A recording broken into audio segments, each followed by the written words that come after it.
My name is Violet, and I'm 23 years old. My family tried to sell me like a piece of property, a solution to a business problem they never told me about. They thought they had me under their thumb, that I would break, that I would do what I was told, like I always had. They were wrong, but before I tell you how everything flipped, like and subscribe, and drop a comment to let me know where you're watching from. The dread started on the drive over. It was a familiar feeling, a heavy blanket of anxiety that settled over me every Sunday afternoon as I made the 45-minute trip from my small city apartment back to the pristine, soulless suburban enclave where I grew up. Sunday dinners were mandatory. My father, Richard, referred to them as a non-negotiable cornerstone of our family's foundation. To me, they felt like a weekly performance review where I was always on the verge of failing. That particular Sunday, the sky was a flat, unforgiving gray, matching my mood perfectly. I had spent Saturday with my boyfriend Logan, exploring a street fair downtown. We had laughed,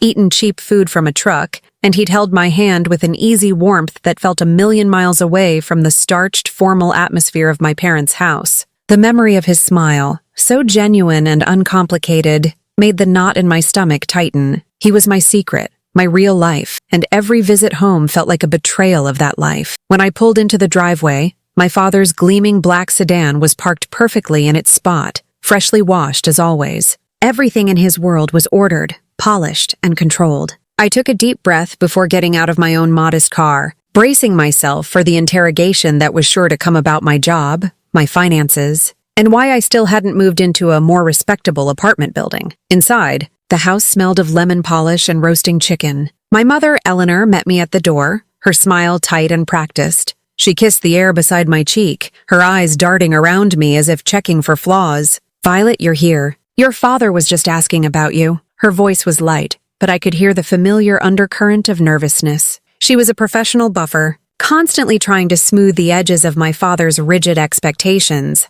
"Hi, Mom. Smells good," I said, the lines feeling as rehearsed as hers. Dinner began as it always did, with stilted small talk. My father asked about my work at the marketing firm, but his eyes glazed over before I could finish explaining the details of a new campaign I was proud of. He grunted in response, his signal that he had fulfilled his fatherly duty of asking and was no longer required to listen. My mother chattered about the neighbors, about her garden club, filling the silence with meaningless noise. I pushed the soft, overcooked green beans around my plate, feeling more like a visitor than a daughter. The tension in the room was palpable. My father's silence was different today. It wasn't just his usual stoic disinterest. It was heavy, deliberate, like a storm gathering just over the horizon. He ate with a grim purpose, his jaw tight. My mother, sensing his mood, grew quieter, her cheerful facade crumbling until she was just as silent as he was, her gaze fixed firmly on her plate. The only sounds were the clinking of our silverware against the china and the rhythmic ticking of the grandfather clock in the hall, counting down to something I couldn't name. Finally, after refusing a second helping of potatoes, my father placed his knife and fork down on his plate, perfectly aligned at 4 o'clock. The soft click echoed in the crushing quiet. He cleared his throat, a low, commanding rumble that made both my mother and I instinctively straighten our spines. This was it. The performance was over, and the real reason for this summons was about to be revealed. "Violet," he began, his voice devoid of any warmth. He pinned me with his gaze, and I felt like a specimen under a microscope. "Your mother and I have something of great importance to discuss with you. It concerns your future and the future of this family." The phrase, "future of this family," was his go-to weapon. It was the justification for every decision he'd ever imposed, a way to make his demands sound noble and selfless. I felt the knot in my stomach twist painfully. He folded his hands on the polished mahogany table, a gesture of absolute authority. "As you know, Warren is my oldest and dearest friend. Our families have been intertwined for decades. He was the best man at my wedding.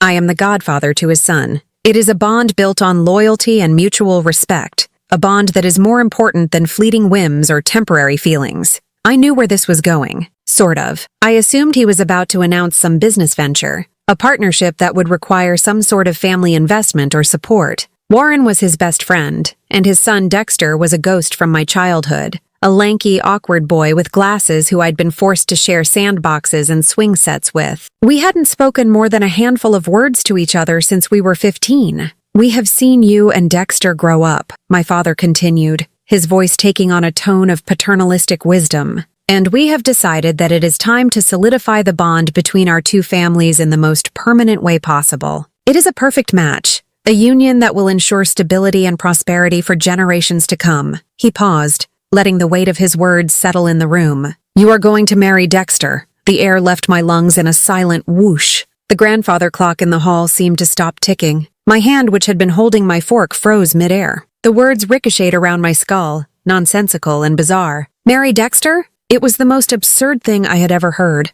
A joke. It had to be a joke. But my father did not joke. His face was a mask of unyielding seriousness. He looked at me as if he had just announced that I'd been accepted into law school, as if this was a great honor he was bestowing upon me. The decision has been made, he said, his tone flat, preempting any argument I might have. He was a CEO closing a deal, not a father speaking to his child. It is for the good of the family. And frankly, Violet, it's good for business. The fork slipped from my numb fingers and clattered onto the china plate. The sound was a desecration in the holy silence of his declaration. My head swam. I turned my eyes to my mother, a desperate, silent plea. Say something. Tell him he's insane. Help me, she wouldn't look at me. She picked up her water glass, her hand trembling slightly, and took a delicate sip. She was an accomplice, a silent signatory to the contract that had just been placed on my life. In her silence, she had already chosen a side, and it wasn't mine. My father picked up his utensils again. The wedding will be in the fall, he said calmly, cutting into a piece of chicken. Warren and his wife are thrilled. We can start looking at venues next week. He was talking about flowers and caterers while the world was tilting on its axis. He had just erased my life, my hopes,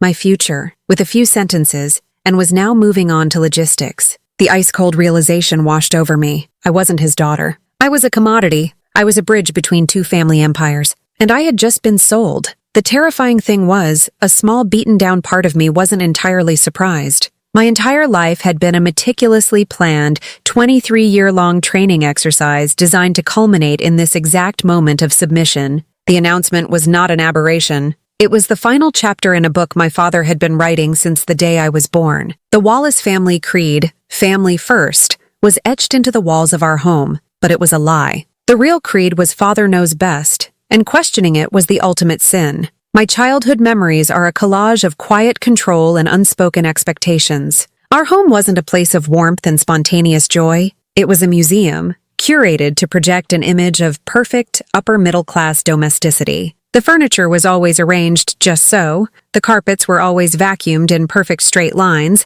and my toys had to be put away in their designated bins the moment I was done playing with them. It was a house that was perpetually ready for guests who rarely came, a stage set for a play about a happy family. My father's control was absolute, but it was rarely loud. He didn't need to shout. His authority was a low hum that vibrated through the house. A single disappointed look from him could crush my spirit for days. A quiet, "I expected better from you, Violet," was more devastating than any yelling could ever be. He mastered the art of making his desires feel like my own moral obligations. The most vivid example was my college choice. I didn't just want to go to the art school 3 states away. I needed to. I saw it as an escape hatch, a chance to finally breathe air that wasn't filtered through my father's approval. I spent a year building my portfolio, pouring my heart into charcoal sketches and digital designs. The acceptance letter was more than a piece of paper. It was a validation of a part of me I had kept hidden, a promise of a life where I could be the author of my own story.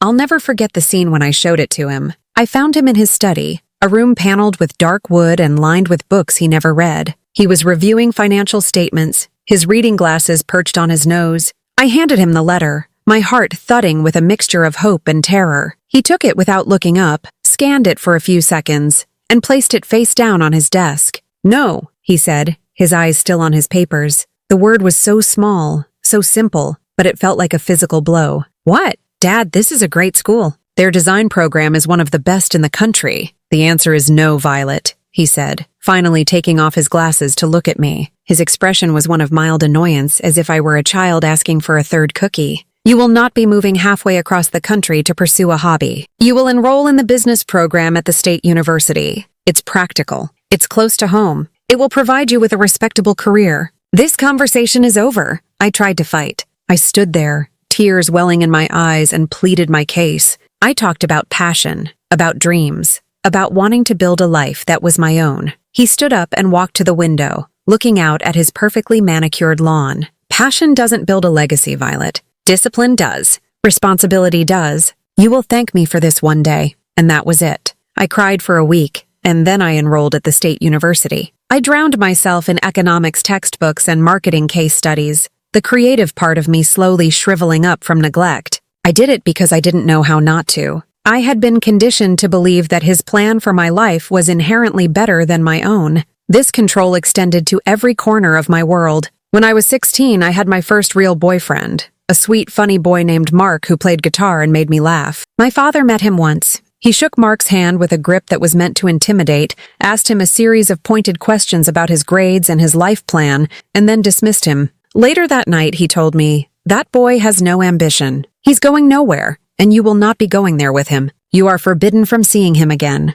I was heartbroken, but I obeyed. I let him sever my first real connection to someone outside the family's suffocating orbit. My mother was his loyal lieutenant in this campaign of control. She was the one who would go through my closet, holding up a dress I loved and saying, "This is a little loud, don't you think? Let's choose something more classic. You want to look like a Wallace." She was the one who would casually mention that my father was disappointed that I'd chosen to spend a Friday night with friends instead of at home. She was the softer, gentler face of his tyranny, using guilt and emotional manipulation where he used blunt force. Sitting at that dinner table, staring at the face of the man who had just sold my future, all those memories came flooding back. The college letter, the forbidden boyfriend, the constant critiques of my clothes, my friends, my choices, they weren't isolated incidents. They were all part of a long, slow, methodical process of breaking my will. They had been emptying me of myself for 23 years, so that when this day came, there would be nothing left inside to fight back with. They had made a terrible miscalculation.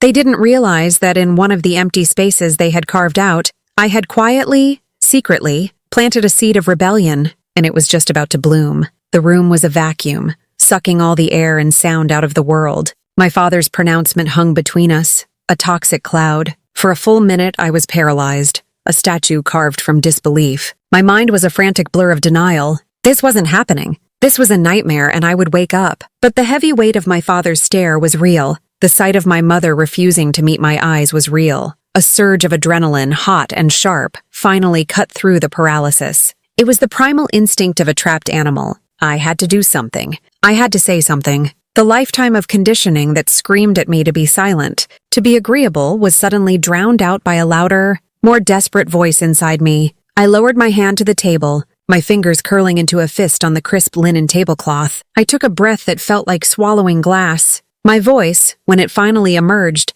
was a fragile tremor, but it carried the weight of my entire being. No. My father's head snapped up. His eyebrows furrowed, not with anger, but with genuine confusion. It was as if I had just challenged the law of gravity. In his universe, my no was not a possible outcome. "What did you just say to me?" he asked, his voice dangerously low. "I said no," I repeated, and this time the word was stronger, harder. I found a sliver of courage and held on to it. "I am not going to marry Dexter." "You can't make me." A nervous titter escaped my mother's lips. "Violet, please," she pleaded, her voice a frantic whisper. "Don't be dramatic. Your father knows what's best." "No, he doesn't," I said, turning to her, my voice rising with years of suppressed frustration. "He knows what's best for him. He knows what's best for his business deals. He has no idea what's best for me because he has never once bothered to ask." I turned back to my father, who was now watching me with a look of hardening fury. The mask of paternal authority was slipping,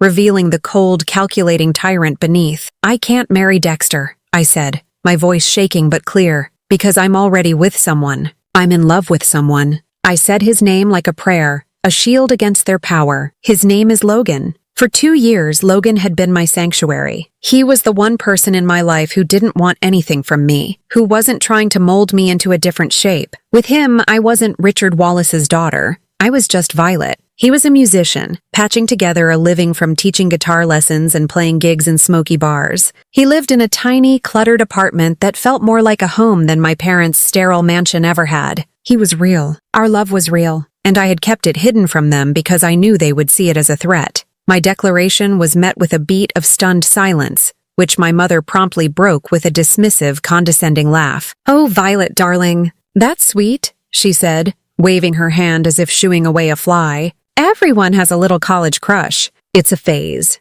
But this, what your father is talking about, this is your actual life, a crush, a phase. 2 years of shared dreams, inside jokes and quiet moments of profound connection reduced to a meaningless fling. The insult was so profound it stole my breath. My father's face was now a deep, mottled red. He leaned forward, planting his palms flat on the table. "I don't care if his name is Jesus Christ," he snarled, his voice a low growl. "This isn't about some fleeting romance with a boy who has no prospects. This is about loyalty. This is about family. This is about securing a future you are too naive to comprehend. He offers me happiness." The words tore from my throat, raw and pleading. "He loves me for who I am, not for what I can do for him." Doesn't that count for anything? Doesn't my happiness matter at all? Happiness is a luxury for children, my father boomed, his fist coming down on the table with a deafening crack. The silverware jumped. My mother flinched violently. "Adults have responsibilities. You have a responsibility to this family. You will end this foolishness with this guitar player immediately. You will call him tonight and you will end it.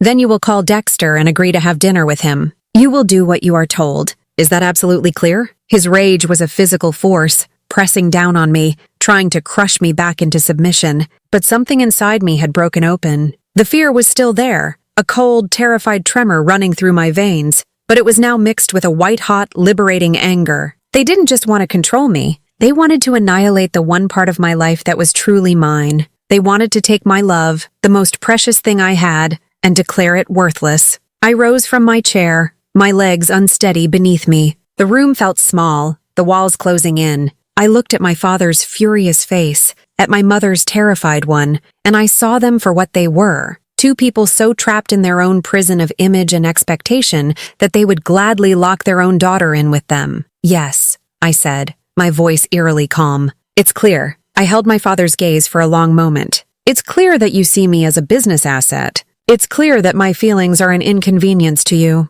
And it's clear that you don't know me at all." Without another word, I turned my back on them. I dropped my napkin on the floor, a small final act of defiance. I walked out of the dining room, my footsteps echoing on the polished hardwood floors. I could feel their stunned silence behind me. It was the sound of their perfect world beginning to crack.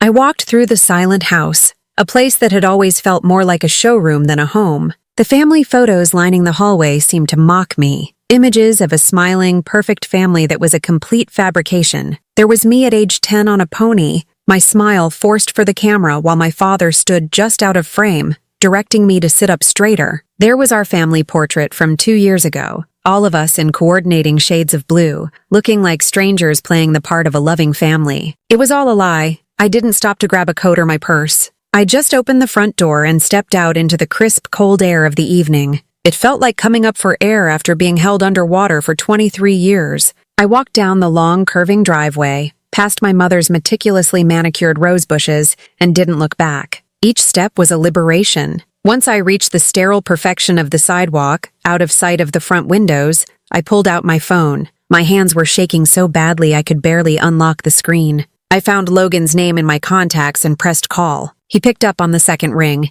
his voice a warm, welcome sound in the terrifying new silence of my life. "Hey Vi, what's up? Everything okay?" Tears I hadn't realized I was holding back began to stream down my face. "Logan," I choked out, my voice a broken whisper. Can you come get me?" His tone shifted instantly from casual to urgent. "What's wrong? Where are you? Are you hurt?" "No, I'm okay. I left. I left my parents' house. I'm walking down the street. Please, Logan, just come." I gave him the name of the main road at the entrance to my subdivision, a sterile boulevard lined with identical McMansions. "I'm on my way," he said, his voice firm and reassuring. "Don't move. I'll be there in 15 minutes. Those 15 minutes felt like a lifetime. I huddled on a decorative stone wall, wrapping my arms around myself for warmth, jumping at the sound of every passing car, terrified it would be my father's sedan coming to drag me back. The perfect houses with their glowing windows felt menacing, their inhabitants living lives of quiet desperation,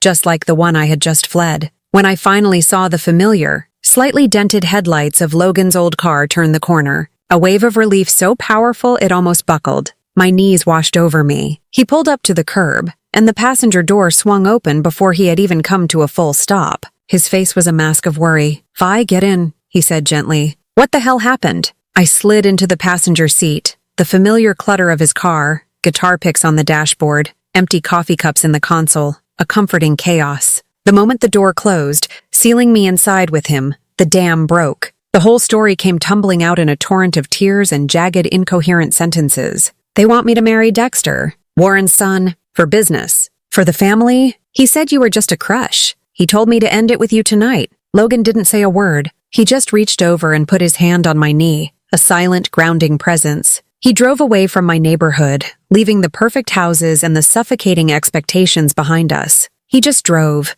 letting the rhythm of the road and the quiet hum of the engine slowly calm my sobs. We ended up in the mostly empty parking lot of a brightly lit fast food restaurant. The irony was not lost on me. I had just left a dinner of roast chicken and fine china for the greasy, comforting smell of French fries. Logan turned off the engine and finally looked at me, his eyes full of a protective anger that was entirely on my behalf. "This is insane," he said, his voice low and steady. "They can't do that. They can't just decide who you're going to marry. This isn't the 18th century. You don't know my father," I whispered, wiping my eyes. "To him it is." He went inside and returned a few minutes later with a large cardboard container of fries and 2 chocolate milkshakes. We sat there in the quiet of his car, under the buzz of the parking lot lights, and shared the fries. It was a pathetic little feast, a refugee's meal, but it was the first thing that had felt real all day. "I'm not going back," I said, dipping a fry into my milkshake. The statement hung in the air, a vow. "I know," Logan said, his eyes serious. "You're staying with me. We'll make it work. My apartment is a shoebox, but it's safe. He can't get to you there. He'll be furious," I said, the fear still a cold stone in my stomach. "He'll cut me off. He might even try to get me fired." "Then let him," Logan said fiercely, taking my hand. His fingers laced through mine, warm and strong. "We'll figure it out. Together. He doesn't get to own you anymore. Vi, he doesn't get to decide what your life is going to be." Sitting there in the mundane intimacy of his messy car, sharing a simple meal, I felt a fundamental shift inside me. The fear was still present, but it was no longer the dominant emotion. A fragile but fierce sense of resolve was taking its place. My father had drawn a line in the sand, expecting me to fall into line as I always had. He never imagined I would turn around and walk away. This wasn't just an escape. It was the beginning of a war for my own life, and for the first time I felt ready to fight. The first 24 hours were a strange, deceptive calm. We stayed holed up in Logan's small one-bedroom apartment, a space so filled with his personality, guitars leaning against the walls, stacks of books on the floor, his handwritten lyrics taped to the fridge, that it felt like a fortress against my family's sterile world. I kept my phone off, terrified of the deluge I knew was coming. It was a temporary peace, a deep breath before the inevitable storm broke. And on Tuesday morning, it broke with the force of a hurricane. I finally turned on my phone, needing to contact my boss to tell her I was sick. The moment it connected to the network, it began to vibrate uncontrollably, a frantic, buzzing seizure in my hand. A flood of notifications poured in, one after another, a digital onslaught. 27 missed calls, 42 text messages, a dozen voicemails. My stomach clenched. Logan sat beside me on his worn-out couch, his presence a silent support as I began to sift through the wreckage. The voicemails from my mother were the worst. Her voice was a calculated blend of tears and wounded indignation, a performance designed to shred my nerves with guilt. "Violet, I am sick with worry. How could you do this? How could you just disappear? Your father is beside himself. We have dedicated our lives to giving you everything. And this is how you repay us? By shaming this family? By running off with that boy? You are being selfish. You need to stop this tantrum and come home right now." There was no concern, only accusation. I was not a person to be worried about. I was a problem to be solved. My father did not leave voicemails. His communication was, as always, brutally direct. His texts were a series of escalating threats. "Your little stunt is over. Come home now. I am not playing games, Violet. You are making a grave mistake. If you are not home by tonight, you can consider yourself no longer a part of this family. All financial support will be terminated. Do you understand me? Don't think I won't call your employer and tell them about the kind of unstable person they have working for them." The threat against my job sent a chill down my spine. He was capable of it. He would burn my entire life to the ground to prove a point. Then came the messages from the extended family, the flying monkeys he had clearly unleashed. My Aunt Carol, my father's sister, sent a long, sanctimonious text about the importance of honoring one's parents. My cousins sent messages feigning concern, undoubtedly fishing for gossip they could report back to the front lines. They were a unified force, a chorus of voices all singing the same song. You are wrong. You are selfish. You must submit. I felt like I was suffocating. Logan took the phone from my trembling hands and turned it off again. You don't have to read that, he said, his voice tight with anger. That's not concern. That's a coordinated attack. But the final, most devastating blow came later that day. It came from a source I never expected, and it revealed the true, horrifying depth of my family's deception. My cousin Sarah, who was younger and usually more interested in social media than family drama, sent me a message on Instagram, a platform she probably assumed my parents didn't monitor. OMG, Vi. I know things are crazy, RN,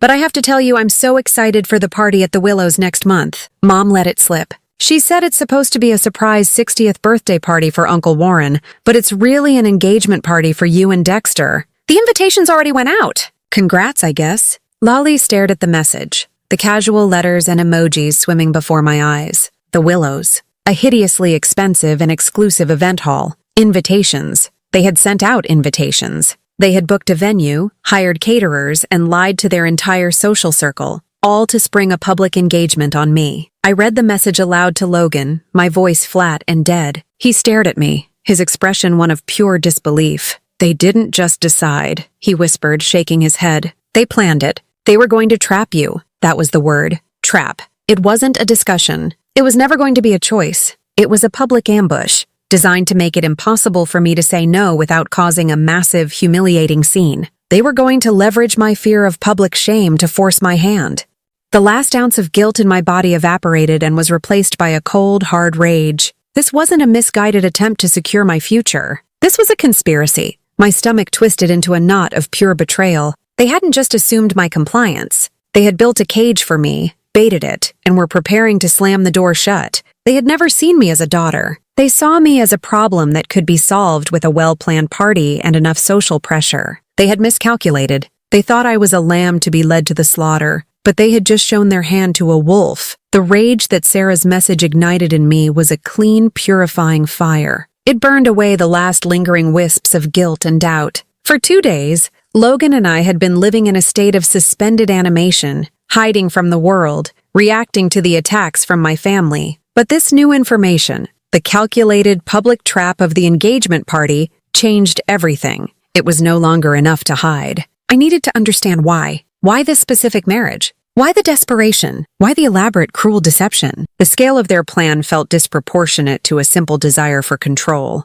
There was something else at play, a piece of the puzzle I was missing. The answer came from the one person I never expected to help me, my older sister, Clara. Clara was 4 years older than me and had escaped our parents' home the only way she knew how, by marrying a man my father approved of at 24 and moving to a different state. She had played the game, followed the rules, and bought her freedom. Our relationship was cordial but distant, strained by years of her quiet compliance and my simmering resentment. She rarely, if ever, went against our father. So when my phone rang late on Wednesday night with her name on the screen, my first instinct was to ignore it. I assumed it was another scheduled guilt trip, another lecture on family duty. Don't answer it, Logan said, seeing the look on my face. But something made me hesitate. I pressed the green button. Hello, Clara, I said, my voice flat, braced for the attack. Violet? Are you somewhere safe? Can you talk? Her voice was a low, frantic whisper. There was no judgment in it, only raw panic. I'm fine,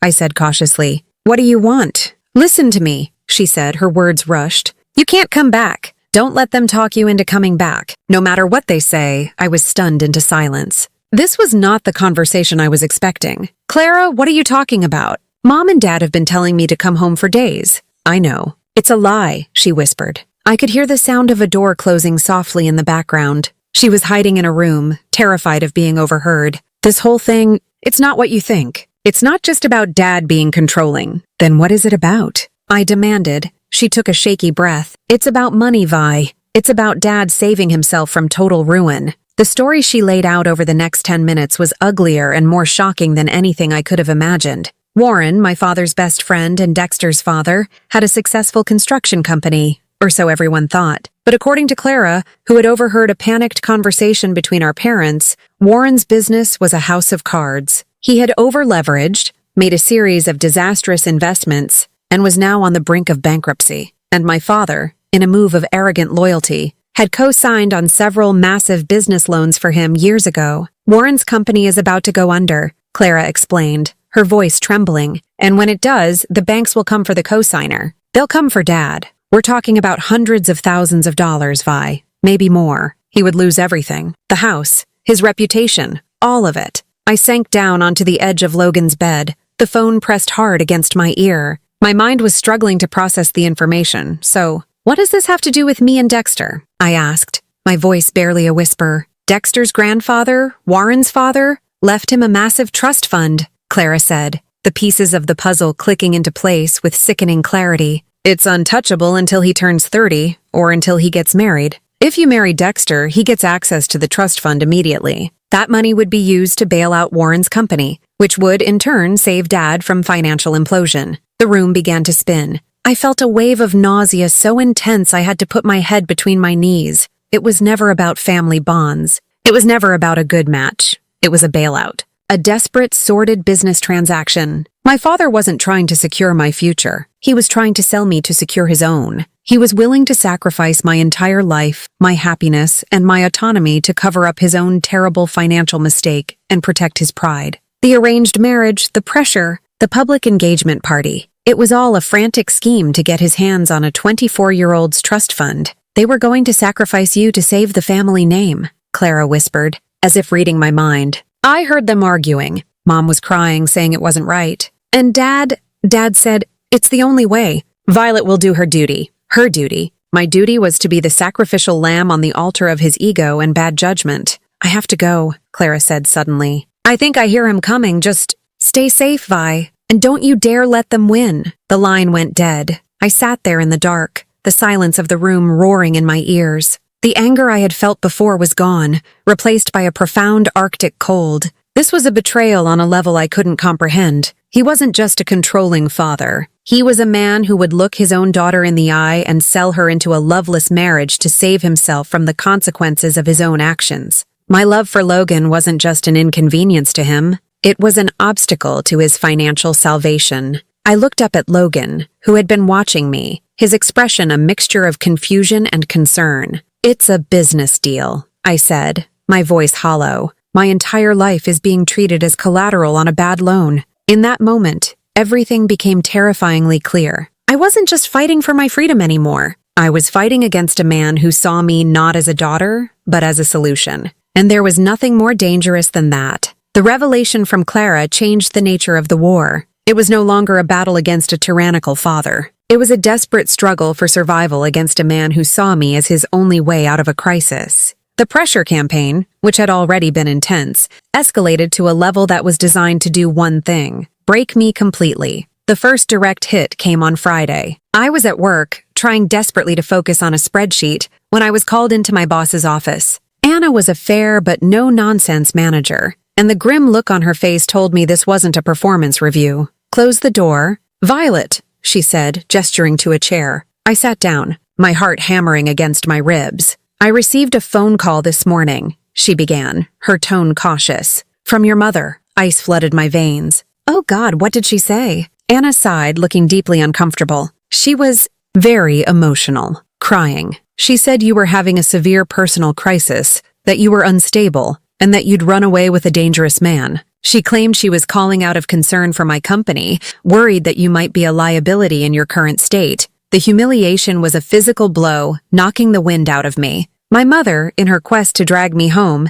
had tried to destroy my professional life, painting me as a hysterical, unreliable mess. She was systematically burning every bridge I had, trying to leave me with no option but to crawl back to them. Anna, that's not true, I said, my voice shaking with a mixture of shame and fury. I am going through a difficult family situation, but I am not unstable, and Logan is not dangerous. This is their way of trying to control me. I believe you, she said, and I felt a flicker of relief. But you need to understand the position this puts me in. Your father is a well-known figure in this city's business community. This is messy. For now, I'm just giving you a warning, but you need to get this sorted out. Keep the drama out of the office. I walked out of her office feeling like I'd been branded. I could feel the eyes of my coworkers on me, could hear the whispers starting. My mother's poison had worked. I was now the office basket case, the girl with the drama, The attacks kept coming. My father, unable to reach me by phone, started emailing. The messages were cold, legalistic, and utterly terrifying. He attached documents from a lawyer, outlining my familial obligations and hinting at legal action to have me declared mentally incompetent if I didn't return to the care of my family. It was absurd, a desperate bluff, but it was designed to scare me, to make me feel powerless. The relatives became more aggressive. The fake concern was replaced with open hostility. An uncle left a voicemail calling me a disgrace. An aunt sent a text message telling me I was breaking my mother's heart and that God would punish me for my disobedience. They were a relentless chorus of condemnation, and their voices began to echo in my head, making me question my own sanity. Was I the crazy one? Was I selfish? I started to crumble. I couldn't eat. I barely slept, jolting awake from nightmares where I was trapped in a wedding dress, suffocating. I felt a constant grinding anxiety, a sense of being hunted. Logan was my rock, holding me when I cried and telling me over and over that we would get through it. But I could see the toll it was taking on him too. He was worried, his eyes shadowed with a stress that wasn't his to bear.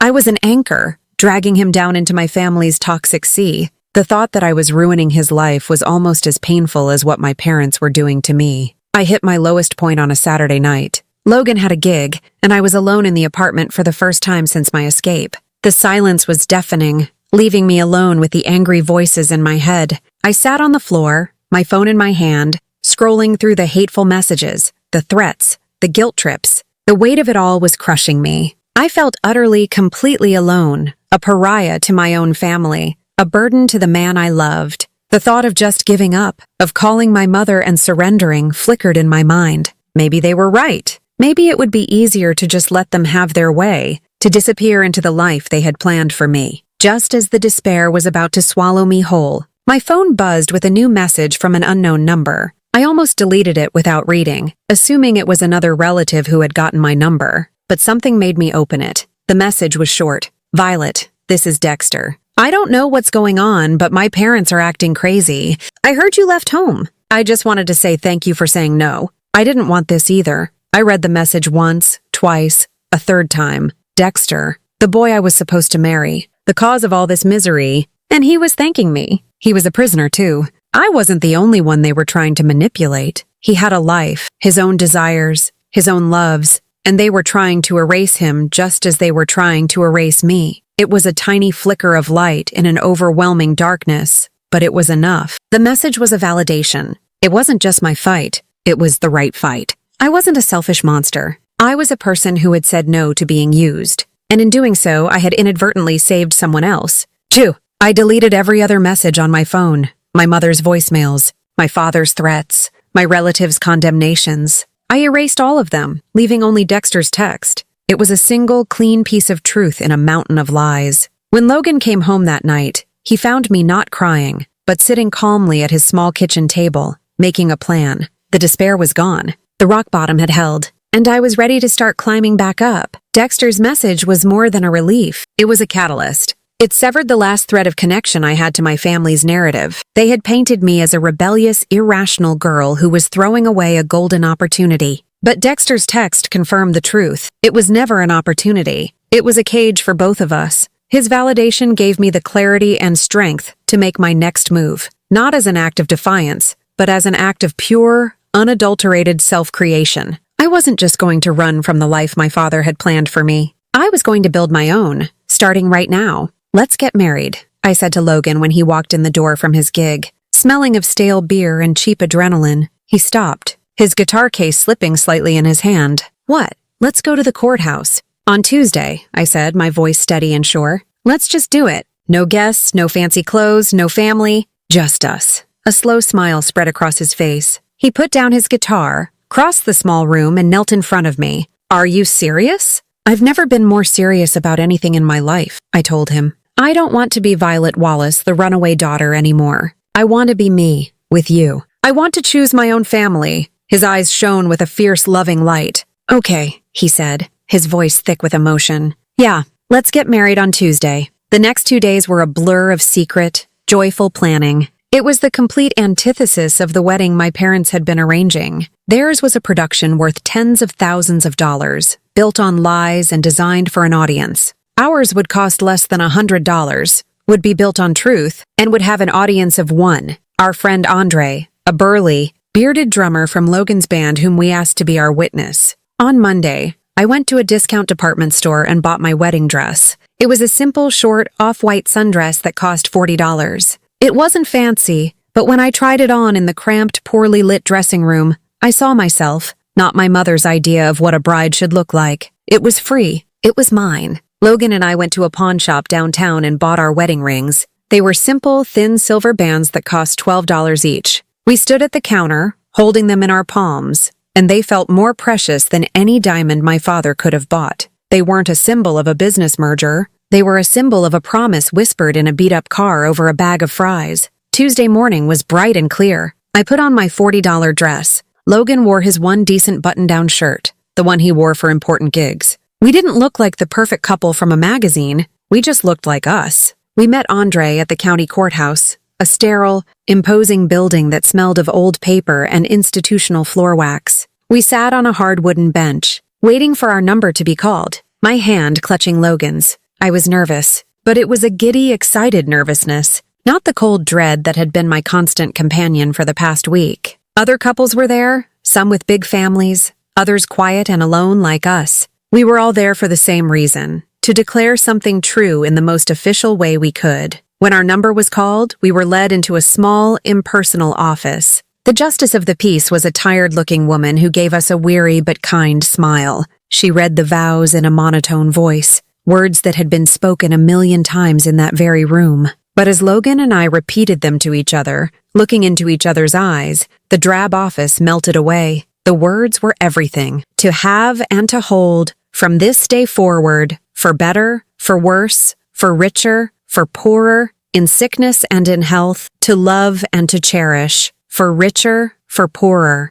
It felt like a sacred vow against everything my father stood for. We were choosing poorer. We were choosing each other over wealth, over security, over family approval. We were choosing better and worse, on our own terms. When he slid the $12 ring onto my finger, my hand was perfectly steady. When I put his on, he grinned at me, a look of pure, unadulterated joy. "I now pronounce you husband and wife," the woman said, stamping a document. And that was it. We were married. There was no organ music, no cheering crowd, no champagne toast. Logan just leaned in and kissed me, a real kiss, full of love and relief and a little bit of triumphant rebellion. Andre whooped loudly, his voice echoing in the quiet hall, and then hugged us both. We walked out of the courthouse and into the bright sunshine, blinking like we had just emerged from a long, dark tunnel. We were married. It felt solid, real, and completely our own. Our wedding reception was held at a Greasy Spoon diner down the street. We sat in a cracked red vinyl booth, and the three of us ordered a single, giant milkshake with 3 straws.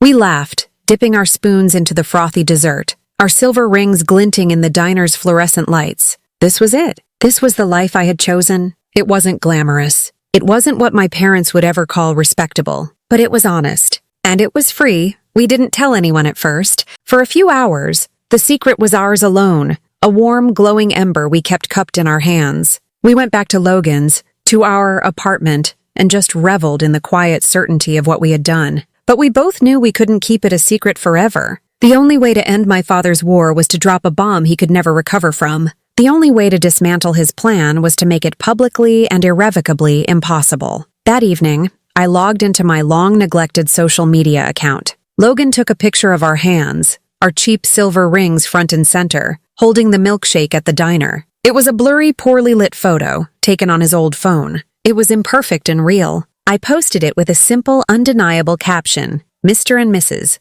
Then I turned my phone off and braced for impact. The fallout was, as Clara later described it to me, apocalyptic. She called me the next day, her voice a hushed, awestruck whisper. "You did it," she said. "Oh my God, Vi, you actually did it." Apparently, my post had spread through our extended family's social network like wildfire. A cousin had seen it and immediately sent a screenshot to my mother. My mother, upon seeing it, let out a wail so dramatic that my father came running into the room, thinking she was having a heart attack. When he saw the photo, he didn't yell. He didn't scream. He went utterly, terrifyingly silent. Then, according to Clara, he took his phone, threw it against the wall with all his strength, and watched it shatter. The carefully constructed lie of the engagement party imploded. Phones started ringing off the hook. Confused relatives who had received invitations to Warren's birthday were calling my mother, asking if they had missed the wedding. My mother, hysterical, alternated between weeping at her church and calling her sisters to lament how her daughter had shamed her. But the most spectacular poetic justice came from outside our family. Warren's wife, a woman who had apparently been kept in the dark about the true extent of her husband's financial disaster, saw the post. Confused, she called my mother to congratulate me, only to be met with a sobbing, incoherent rant about my betrayal. The strange conversation was enough to make her suspicious. She started digging into their finances. She found the letters from the banks, the evidence of the co-signed loans, the whole sordid mess. The discovery, Clara said, led to an explosion of epic proportions in their house. The scheme to use her son's inheritance to bail them out was revealed, and she was furious. The final, perfect nail in the coffin was hammered in by Dexter himself. Emboldened by my move, and now armed with the knowledge of his parents' scheme, he made his own announcement. He posted a picture of himself with his long-term girlfriend, a beautiful, smiling girl nobody in their family knew existed. His caption read, "For anyone who is confused, this is the only woman I ever plan on marrying. Sorry for the family drama. It was a total catastrophic collapse." The intricate web of lies my father and Warren had woven was torn to shreds, not by some elaborate revenge plot, but by two simple, honest social media posts. My father's plan to sacrifice me to save his reputation ended up utterly destroying it. All his secrets were laid bare. He was exposed not as a powerful patriarch, but as a desperate, manipulative man who had co-signed on bad loans and then tried to sell his daughter to fix it. His pride was in ruins. The family name he was so obsessed with protecting was now the subject of rampant, humiliating gossip. The scheme hadn't just failed. It had backfired in the most spectacular way possible, taking down everyone who had been a part of it. My father had lost control, lost face, and lost the financial gamble. They had tried to shatter my life, but in the end, the only thing that shattered was their own perfect, fragile facade. The weeks that followed the fallout were quiet. My family, consumed by their own self-inflicted implosion, finally fell silent. The angry calls and manipulative texts stopped. It was as if a switch had been flipped. Their war machine had run out of fuel, and they had turned their cannons on each other instead. I was, for the first time, truly free of them. Logan and I built a life in that tiny apartment with the second-hand furniture. We didn't have much. We ate a lot of pasta and cheap pizza. Our weekends were spent playing music in our living room or walking through the park, not attending fancy dinners or family functions. It was a small life, an imperfect life, but it was profoundly and beautifully ours. Every single piece of it was something we had chosen. One evening, a month or so after our elopement, I was sitting on our lumpy couch, looking at the blurry photo of our wedding rings that I'd printed out and taped to the wall above our bed. It was the only wedding photo we had. Logan came and sat beside me, wrapping his arm around my shoulders. "What are you thinking about?" he asked softly. "About how different this is," I said, gesturing around the small room. From the life they had planned for me, I thought about the grand house I would have been living in, the expensive clothes I would have been wearing, the suffocating silence of a life spent as a pawn in someone else's game. I felt a ghost of that cold, trapped feeling, and then it was gone, replaced by the warmth of Logan's arm around me. "Are you happy, Vi?" he asked, his voice gentle. I leaned my head against his shoulder and looked at our photo again. I saw the cheap silver rings, the diner table, the promise of a life that would be built not on financial statements and social standing, but on love, respect, and shared milkshakes. It was a life my father would call a failure, a life my mother would pity, but it was a life of peace, a life of my own making. "Yeah," I whispered, a real, genuine smile spreading across my face. I had chosen, and that had made all the difference. I chose love, not a transaction. If you believe no woman should be treated like a business deal, please like this story, subscribe, and tell me in the comments where you're watching from.